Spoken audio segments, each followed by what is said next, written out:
मा होनदों? ओमफ्राय दहाय अखानायै सिनायसि गावदोंनो थैदोंनो सासे। बर'आ थैबाय सासे? औ। ओमफ्राय? खालि बोरला थिल' लाखायोनो बे आनै बिफामोनना गामिया गेजेराव जाहैदों सोरगिदिं सावथालजोबनो। ओमफ्राय पुलिसफोर लेंहरबायनो पुलिसफ्राबो थाङा जाहैदों। जों हमथानो हायासै होनना बुङोनो। ओमफ्राय? रावबो थाङानो पुलिसफ्रानो माबा जोंनि डिउटि नङा माया बायसान्स खाथाय जाहैदों। आयौ बिदिजों मारै जानांगौ ओमफ्रायलाय? ओंखायनो होनदां ससियेल मिडियायाव लागायनानै होलै होनदोंमोन आङो आं गियोहाय जोंना बेंजोबथारनाय सावथालफ्राव गासिबो बर' बुजिजोबथारो होनना बुंदों। आं बे आंना मबाइला माबा अट'मेटिक रेकर्ड खारोना आं बेखौ ग्रुपाव हरना दोनसै। खुलुमबाय लोगोफोर, बोरै बर' हारिखौ बिबान लाग्रा मानसिफोरा गोदो माथो जोबोद ओंखारथारोमोन मोनसे माबा मोनसे जाबानो बर' हारिनि जों नायफिनग्रा जों बर' हारिखौ होबथाग्रा होननानै बुङोमोन। दा बोरै दिनै माबा मोनसे खैफोद जादों बड'लेण्डआव एसटि बिग्राफोरनो एसटि होनो थांगासिनो दा बेखौ हमथाग्रा जोंहा बर' हारियाव सोर ओंखारदों? रावबो ओंखाराखै। पुरा निस्टप जाखाजोबना दोङो, साइलेन्ट जाजोबना दोङो। ओरैबासो इमान गोरों गोरा मानसि दोङो बर' इउटुबार्सफोराबो आरो गोबां मानसिफोरबो दंसै माने बर' हारिखौ आं सामलायो, बर' हारिखौ जों जौगाहोगोन बेफोरबायदि बाथ्रा बुंनाय दंमोन। दिनै बर' हारिया मानो ओंखाराखै? 6 जनगोष्ठीनो दिनै एसटि होनो थांगासिनो। बे एसटिखौ जों होमारोब्ला जों बर' हारिया माबायदि खहा जागोन बेखौथ' बुजि मोनाखै। बर' हारिफोरा मानो खौसे जानो रोंला दिनै? थैनि बाना नायनो लुबैदों नामा? बे थैनि बानाया जानो थांगासिनो, दानलाय सुनलाया जानो थांगासिनो। खोनानो मोन्दों आङो बबेबा बर'आनो थैजेनबायनो खासे। बे नंगौना नङा बेखौथ' आङो डाइरेक्टलि बुंखानो हायाखै। आं फेसबुकाव नुदों, दानि बावैसो आं भिडिअबो होखांबाय। दा बेखौ लानानैनो गोबां मानसिया अर दुंगासिनो, एसटिखौ 6 जनगोष्ठीनो होमारसिगोन। आइखोन्थ' बिदिबाथ' जानाय नङा। ओरैबायदि बनजार सावनानै मानसिफोरा गिदिंगासिनो दोङो। दिनै गोरों गोराफोरा गेदेरफोरा मानो ओंखाराखै दिनै बनजार लानानै? बेखौ मानो होबथायाखै जे एसटिखौ 6 जनगोष्ठीनो जे होनो थांगासिनो? मोजां मोनबाय बर' हारिया दैयाव गोलैलांबा बोहैलांबा मोजां मोनगोन। उनाव अंखा थांखांनायनि उनाव साथा हमबा जाया। दानो जोङो गुदुंबा गुदुं खामानिखौ मावनांगोन, गरमबा गरम खामानिखौ मावनांगोन। अंखा थांखांनायनि उनाव साथा लाबा जाया। जोंबो जेबो मानसि नङा देलाय, जों इमान गोरों गोरा जों गोदोरबो नङा। बेनिखायनो आङो बारा बुंनो साना। जाखिनि नलेज दोङो, जाखिनि बुंनांगौ बुंथि बर' हारिनि नामै आंबो एसे बुंना होबाय, गाज्रि मोननो नाङा। नंगौना नङा? आंना माबा मोनसे गाज्रि जादोंमोन नोंथाङा कमेन्टआव बुंनो हागोन। खिन्थु आंनावबो बर'नि थै दोङो, दावहा नांनोबा आंबो ओंखारगोन बैफोरबायदि। बेनिखायनो गासैबो बर' हारिजों खौसे जानानै लोगो जानानै खामानिखौ मावलां। बिदि नङा अंखा थांखांनायनि उनाव साथा लाबा जाया। बे दावहाया जोबनायनि उनाव सोरबा सोरबा मानसिफोरा ओंखारगोन। औलै जोंहा बर' हारियाव बेफोरबायदि जाबाय, दाननाय सुननाय जाबाय, बेफोरबायदि उनाव ओंखारनाय जाया। जोंनो गरमबा गरम दानो नांगौ, खामानिया गुदुं गुदुं मावनांगौ। बेनिखायसो जोङो बर'नि थै बेखौसो बुङो। खामानिखौ गुदुं गुदुं मावनो रोंनायखौसो जों बर'नि थै होनना बुङो। अंखा थांखांनायनि उनाव साथा लाबा जाया, बुजिबायना? सोरबा गाज्रि मोनोबा मोनखा, 100% बाथ्रा बुंखायो आङो। बुंबायना? बर'नि थैया जोंनावबो दङ, जोंनावबो थैया गुदुं जायो, मोनथिबाय? दानलाय सुनलायाव जोंबो ओंखारगोन नांगौबा। एकदम नायग्रोना ला जोंहा आरएस बिथाङा मा बुंखो। आरएसआबो एसे गाख्रबबाय दोङो, मोजां जादों। बर'नि नामाव बिराद मोजां मोनदों आङो। ओमफ्राय बै सासे बर' थैजेनबाय होननाय बे फेक ना रियेल नायग्रोना लालाय, भिडिअखौ नायग्रोना ला। दा बयनिसिमबो फिन खेब बरायहरबाय। भिडिअखौ मानो शेयार खालामा? नोंथांमोना हाजारसे शेयार खालाम, जाहाथे जोंनि बर'फ्रा ओंखारथों एसे। हाजारसे शेयार खालामना हो आरो गोदानबा साबस्क्राइब खालामना ला। साबस्क्राइब खालामग्रो, शेयार खालाम, नायग्रोना ला भिडिअआ। आनै दिफाजों रायलायहरदां। ओमफ्राय मा होनदों? ओमफ्राय दहाय अखानायै सिनायसि गावदोंनो थैदोंनो सासे। बर'आ थैबाय सासे? औ। ओमफ्राय? खालि बोरला थिल' लाखायोनो बे आनै बिफामोनना गामिया गेजेराव जाहैदों सोरगिदिं सावथालजोबनो। ओमफ्राय पुलिसफोर लेंहरबायनो पुलिसफ्राबो थाङा जाहैदों। जों हमथानो हायासै होनना बुङोनो। ओमफ्राय? रावबो थाङानो पुलिसफ्रानो माबा जोंनि डिउटि नङा माया बायसान्स खाथाय जाहैदों। आयौ बिदिजों मारै जानांगौ ओमफ्रायलाय? ओंखायनो होनदां ससियेल मिडियायाव लागायनानै होलै होनदोंमोन आङो आं गियोहाय जोंना बेंजोबथारनाय सावथालफ्राव गासिबो बर' बुजिजोबथारो होनना बुंदों। आं आंना मबाइला माबा अट'मेटिक रेकर्ड खारोना आं बेखौ ग्रुपाव हरना दोनसै। हरनानै दोन। दा ओंखाम जाबायनो ओमफ्राय दा 4थाबाथाय खारगोन जाहैदों। थफ्ला बिनायखौनो थफ्लाखा जाहैदों। बहाबा गिर्जा बहाबा हल बिदियावल' थानो हाबाय आरो जेनेबा बहाबा बिदि माबा जायगा नायनानै थाबाय। गोदोनि बायदि जाफिनथारबाय? जाबाय एसेम। गोदोहाय बे न' सावजाजोबदोंमोन होननायफ्रा माबा बैसिं सावजाजोबदों सिं जादोंना बिदि जाजोबसिगोन। 1999 आव जादों होननाया। 1999 मोनदां 99 जानांगौ ओहो बेयाव खनसे बै सिगां आरो गोजामसिनाव ओहो 1996 96 मोनदां जों एलसिसो हाबो नालाय औ ओमफ्राय बिदिनो दा सारिथाबाथाय माबानोसैलायनो गावस्रा खारनांसिगौलाय जारला फैनो हानायमोनबा गाहा फैसिगौमोननो दा गाहाबोथ' हारसिङै थिख'खौ फैनो हालाना ओजोंहाय फैसिगौमोन जाहैदों फैनो हानायमोनबा गामिया दसेल' आरो बर'आ बिदिनो फिसाथा नङा बे खम खम जायोहाय औ माबा सिंग्लिबारि बोरैबा होनदोंमोनहाय बोरैबा होनदोंमोनहाय सिंगिबिल बिदिनो मा गामिथाय बिसना आं मोनथिलांबाहाय ओरै सराइबिल माबा रायमना खाथि जाहैदां ना बिदिनो लाला बायला जाला जोब्बाय खोमा औ ओरै कुसुगाव ओरै बारनानै औ बर'आ हारियानो जाथियानो खैफोदाव गोलैनो थांगासिनो दङ बेयावबो चुपचाप थाग्रा माने नोंसोरो गोथाङैनो गोथै नोंसोरनाव बर'नि थै गैला नामा जाथिनि थै गैला नामा गुबुन हारिजों जुजिनो हानाय नोंसोरनाव दम गैया नामा हिजिराफोर बे भिडिअखौ जेसां हायो शेयार खालाम जाहाथे बर'फोरा गासिबो मोनथिना लानो हायो खर' सुनानै लानो हायो सैमा बांग्राफोर सैमा बांग्रिफोर बहा थैजोबखो हिनजावनि दख'ना सिङाव गार्लफ्रेन्डनि पेटिकुट सिङाव हाबसुनानै थाजोब्बाय नामा सिरि सिरि हारियानो जाथियानो खैफोदाव गोलैनो थांगासिनो दङ बहा थांजोबखो बहा थैनानै थाजोबखो आंल'सो ट्राइबेल नामा आंल'सो बर' नामा हो नोंसोरनिया बर'नि ट्राइबेलनि थै गैला नामा सिरि सिरि चुपचाप थाजोब्बाय जे हो दाउसा मावरियाफोर बायदि जानो थांगासिनो दङ बर'फोरा ट्राइबेलफोरा मोनथिगौ ना मोनथिया नोंसोरनाव बर'नि थै गैला नामा जाथिनि थै गैला नामा ट्राइबेलनि थै गैला नामा गुबुन हारिजों जुजिनो हानाय नोंसोरनाव दम गैया नामा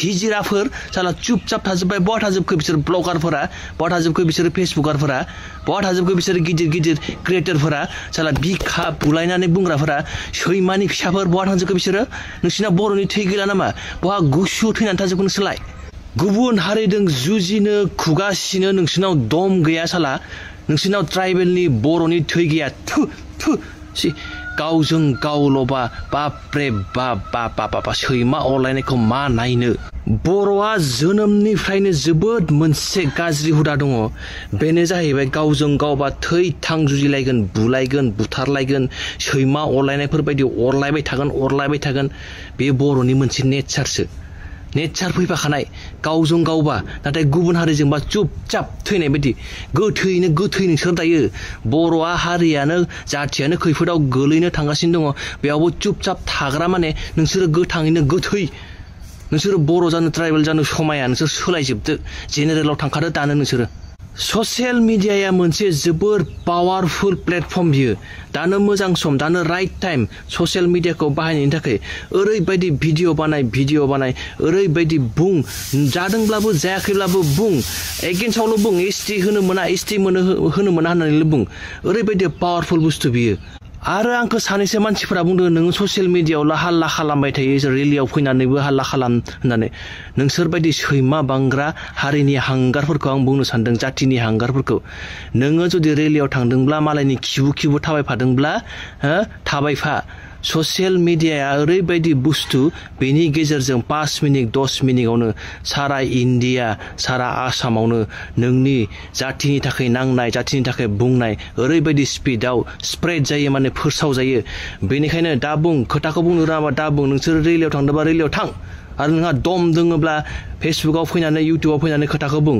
नाथाय गावजों गाव आसि थुलायबाय थानो नाङा सैमा फान्थिफोर साला दायो गावजों गाव आसि थुलायनाय बुंलायनाय इनसाल्ट खालामलायनाय मुगैलायनाय आरो आसि थुलायबाय थानाय बिदिनि सम गैया मिथिबायना खौसे जानायनि समसो मोसौफोर साला बर'नि थै गैया ट्राइबेलनि थै गैया नोंसोरनाव खौसे जानायनि सम फैबाय अब्लाबो साला गावजों गावल' साला दाबो नोंसोरनाव बुजिनो हाबाखै बे खर'आव हाबाखै 15 बोसोर 20 बोसोरनि उनाव मा जालांगासिनो दङ बे ट्राइबेल हारिया बर' हारिया जोंनि बिटिसिया मोसौफोर साला गावजों गाव बुंनायानो जोबा नोंसोरना जोंनि मोनखानाय बिटिसिखौ नोङो गुबुननि आथिं सिङाव जुदि दोनजायोब्ला बोरै मोनगोन नोङो सैमाफोर मोसौफोर बर'नि थैया नोंसोरना गावजों गावल' बुंलायबाय थानायानो जोबा दाबो 10 बोसोर 15 बोसोर 20 बोसोरनि उनाव जोंनि बिटिसिया बे एरियाया बे जायगाया बे ओनसोला जोंनि बर' गामिफोरा मा जालांगासिनो मा जानो थांगासिनो दाबो खर' हाबाखै मोनसे सम फैगोन जुदि बिसोरो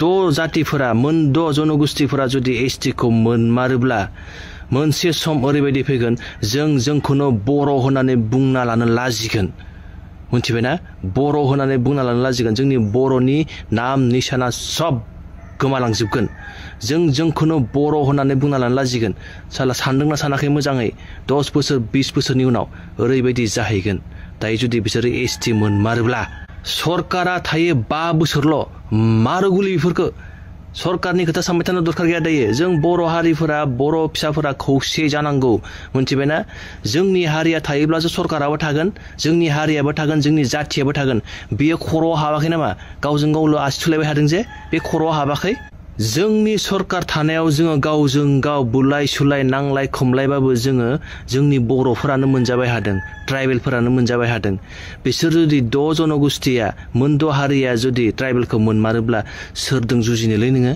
हो गावजों जुजिनो ना बिसोरजों जुजिनो हो हागोन बिसोरजों जुजिनो हागोन 1.5 करोड़ दङ बिसोरो मिथिबाय जों दङ 45 लाखल' हागोन जोंनि सरकाराबो गोलैगोन जोंनि हारियाबो गोलैगोन सोरजों जुजिबावनो नों अब्ला आलु गुटि घन्टा खामबाय था ओमफ्राय आसाम सरकारनि आखाइ दङ बेयाव आसाम सरकारनि षड़यन्त्र दङ बेयाव मिथिबायना आसाम सरकारा जोंनि बिटिसिखौ जोंनि ट्राइबेलफोरखौ थोंजोङै बिसोरो सेफायनो हायाखै थोंजोङै बरबाद खालामनो हायाखै थोंजोङै नाख्रेबनानै दोननो हायाखै बेनिखायनो बिसोर 6 जनगोष्ठीफोरखौ 6 हारिफोरखौ एसटि खालामनानै जों थाखानाय ट्राइबेलफोरखौ नाख्रेबनो नागिरदों जोंनि बे बिटिसिखौ सेफायनो नागिरदों आसाम सरकारनि फाव फान्दायनाय आरो षड़यन्त्र दङ बेयाव 100% दङ थोंजोङै ट्राइबेलफोरखौ बिटिसिखौ फोजोबस्रांनो हायाखै बेनिखायनो बिसोरो इनडाइरेक्टलिहै दायो 6 हारिनो एसटि होनानै जोंनि ट्राइबेलफोरखौ फोजोबस्रांनो नागिरदों जोंनि बिटिसिखौ फोजोबस्रांनो नागिरदों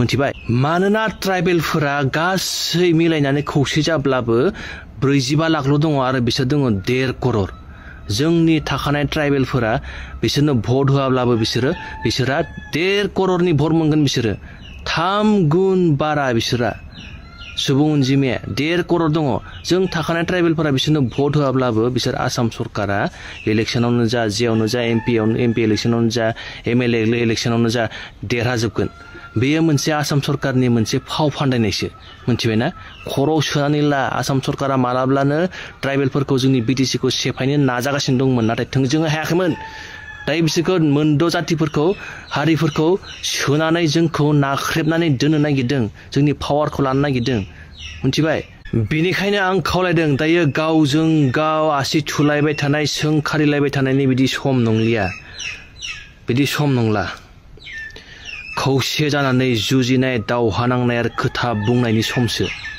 मिथिबायना बर' फिसाफोर ट्राइबेलफोर खौसे जानानै जुजिनाय दावहा नांनाय खोथा बुंनायनि समसो आरो मोनसे खोथा खिबु सिमाव रंजा बाजा भिडिअ बानायबाय थानाय रिल्स बानायबाय थानायखौ बन्द खालाम दायो आं बुंखादों बन्द खालाम दायो रंजानायनि सम गैया मिथिबायना दायो मोसानायनि सम गैया बर' हारिया जाथिया ट्राइबेलानो खैफोदाव थांगासिनो दङ खिबु सिमावनोबो समनाय नङा बिसोरजों लाजायोब्ला मिथिबायना जुदि एसटि मोनमारोब्ला बिसोरो खिबु सिमावनोबो सम मोननाय नङा उनावहाय जोंनि फैबाय थानाय जेनेरेशना ओरैबायदि सेस जालांगोन जायफोरा दायो साकरि बाकरि मावनानै दङ बिसोरहा सिन्ता गैला फिसाला फिसाजोफोरा साकरि मावजोब्बाय बिसोरहा सिन्ता गैला जायफोरा पलिटिक्सआव हाबनानै दङ पावारफुल बिसोरहाबो सिन्ता गैला 100 बोसोर 200 बोसोर जाब्लाबो फैसाया जोबला नाथाय जायफोरा दायो साकरिनि थाखाय जुजिबाय हादों फरायफुबाय हादों मबे कलेजाव एडमिसन मोनगोनलै नोङो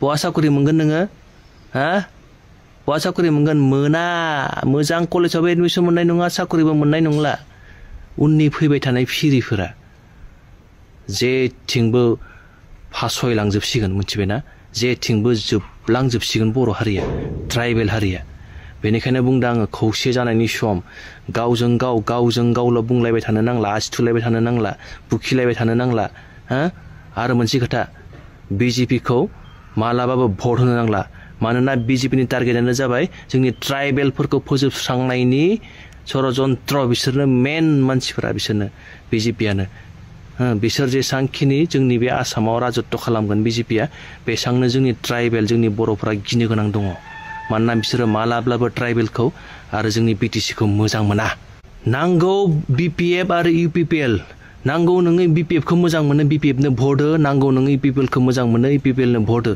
जोंनि गेजेरावनो जों सेख'लायनानै जालायलायबाय थागोन नांलाय खमलायबाबो जालायलायबाय थागोन खिन्थु बिजेपिनो मालाबाबो भट होनांला खारन बिजेपिनि मेन टार्गेटआनो जाबाय जोंनि ट्राइबेल जोंनि बिटिसिखौ बरबाद खालामनायनि आसाम सरकारनि मेन टार्गेट बियो मिथिबायना बे भिडिअखौ जेसां हायो शेयार खालाम जाहाथे बर'फोरा गासिबो मिथिना लानो हायो खर' सुनानै लानो हायो आरो जायफोरा बर' जानानैबो गाज्रि गाज्रि कमेन्ट्स हरोना जायफोरा आंखौ मोजां मोनो बिसोरखौ बिसोरखौ जावफिनजोब सैमा बांग्राफोरखौ बर'नि थै गैया बिसिनियाव दाबो गावजों गाव लासि थुलायबाय थानो हायो सालाफोरा दायो खौसे जानायनि समसो खोथा बुंनायनि समसो ससियेल मिडियाआव ओरैबायदि भिडिअ बानाय हगार एसटि होनो मोना बेनिल' हगार जाबाबो जायाबाबो हगार होनो मोना बेखौल' बुंबाय था बेयावनो थाबाय था मोनसेयावनो थाबाय था एसटि होनो मोना बेखौल' बुंबाय था आरो जायफोरा जोबोद गोरों पइन्ट टु पइन्ट लानानै बुं मिथिबायना बुं बिसोरखौ ओरैबायदि बुं ससियेल मिडिया गरम जाजोबनांगौ ससियेल मिडिया ओरैबायदि पावारफुल बुस्थु दानो राइट टाइम मोजां सम बियो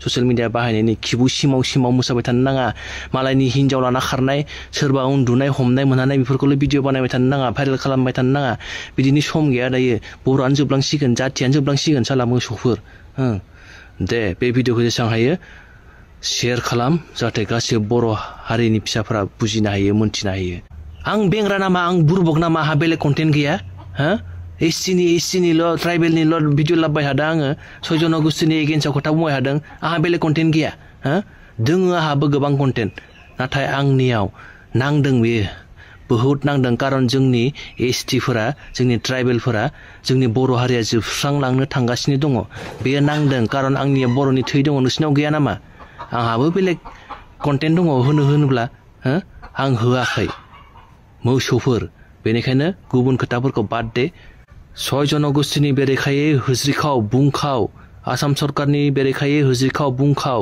दायनो समा दानो बेनो राइट टाइम बेनो दायनो जुदि बुंनो हायाब्ला उनाव खुगा सिनो पावार थानाय नङा नोंहा मिथिबायना जाथियानो थानाय नङाब्ला बंस'आनो थानाय नङाब्ला